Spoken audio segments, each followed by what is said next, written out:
Today I'm going to share with you why we are no longer going to have a rabbit colony. But first, let's go see what David is doing with the pigs.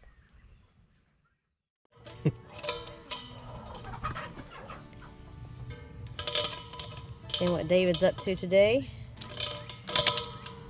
What's he doing?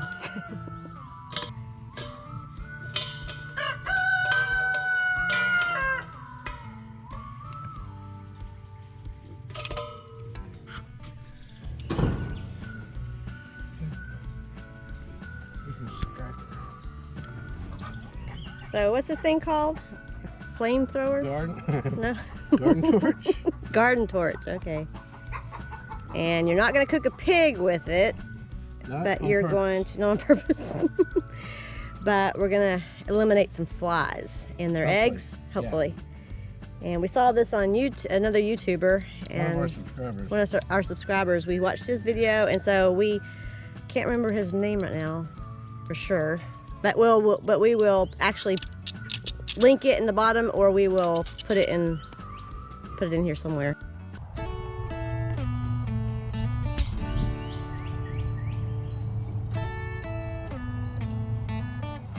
Don't set yourself on fire, baby.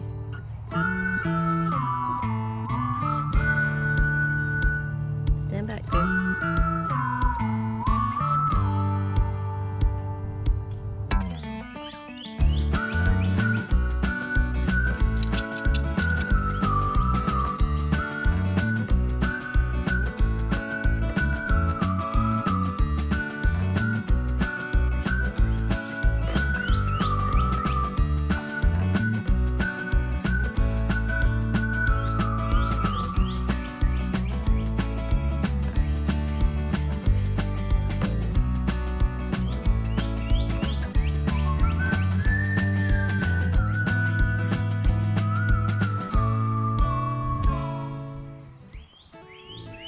So what this does is it, hopefully, it's supposed to help eliminate flies and their eggs. Does it help with mosquitoes too? If they're in here, then they'll hopefully get rid of mosquitoes and hopefully. As you can see how muddy it's gotten. It's actually dried out a lot. It was just a swamp over here. Of course, these pigs, no matter what you do, they dig a hole and it just causes mud.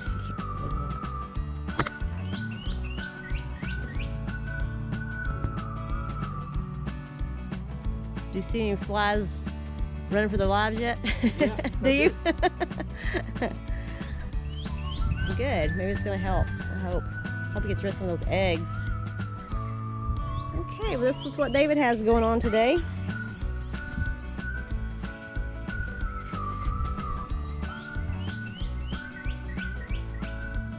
This works. Pigs will bring you lots of flies, unfortunately, but they actually are fun to watch. Okay, this is our rabbit colony. Right now,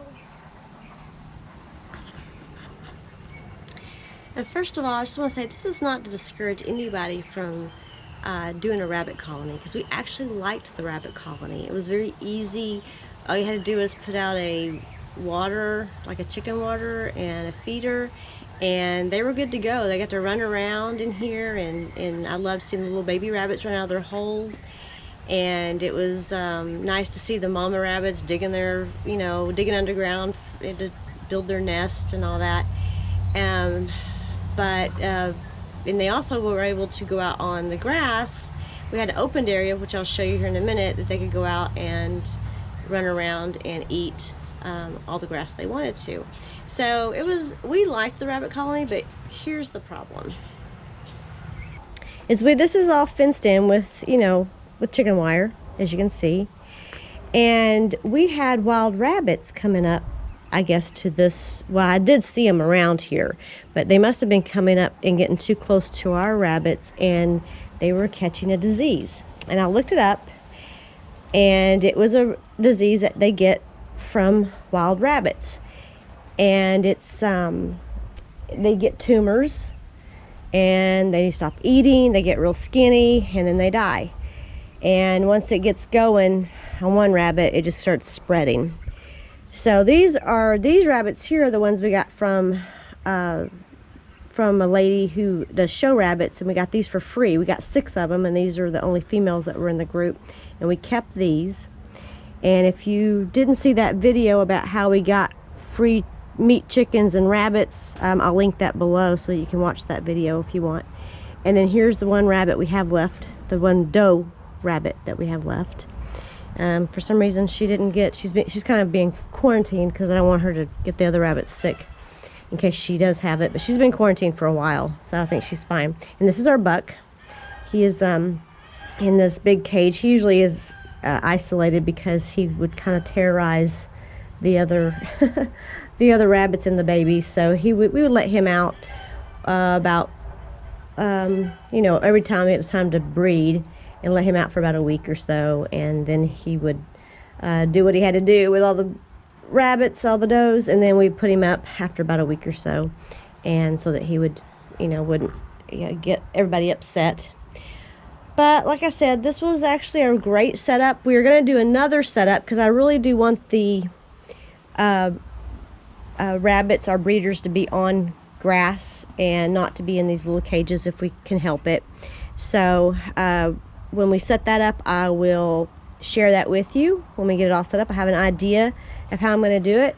And also, we don't really need this much space anymore because we're going to cut back on how many rabbits we have anyway, because we now have, you know, we now have pig and turkey, and we bring in our meat chickens now, and we have ducks, so we don't need as many rabbits now, because rabbits used to be our only meat that we raised other than our layers for our eggs.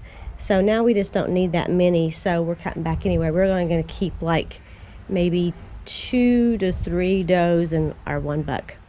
So anyway, this is where they got to go out. They would be in this area here, and we opened up this part right here, and they could go out there and run around on grass. It's fenced in with a hot wire on the top, so we didn't have any issues. We did have a few issues with hawks occasionally, but only a couple of times. But it works out pretty good. It was a good setup. But if you're thinking about, you know, doing a rabbit colony, I encourage it if you're thinking of going that way, because it was really easy. Just keep the wild rabbits in mind. And also wanted to show you these little chickens here. If y'all remember, these are our little orphans that showed up on our property. We don't know where they came from, but they used to be in with the ducks. I had them in a cage there and let them out during the day, and they would roam around with the ducks. But something happened to one of the little red ones, and so I had to bring them in here for safety. And I have a small little clip at the end of this video to show you what happened to her, but she's fine now. Now that the rabbits are going to be moving out of here, who's moving into this space? We'll let you know. Please like and subscribe so you don't miss a thing. And thank you for joining us today, and God bless. Bye-bye. Somebody fell in the pond. This little girl fell in the pond. This little hen. This is one of our little orphans that showed up in our yard, and she fell in the duck pond. And I just happened to be going by and saw her, and I guess she's probably just exhausted trying to get out. I'm sure she's relieved. She just seems so sleepy. So, get her dried off, have her wrapped up, and get her dried off and back with her friends. I think she'll be okay. She wasn't underwater. She was just kind of floating around in the pond. I'm sure she's relieved to be out, but also I think she's exhausted I'm sure she was trying to get out.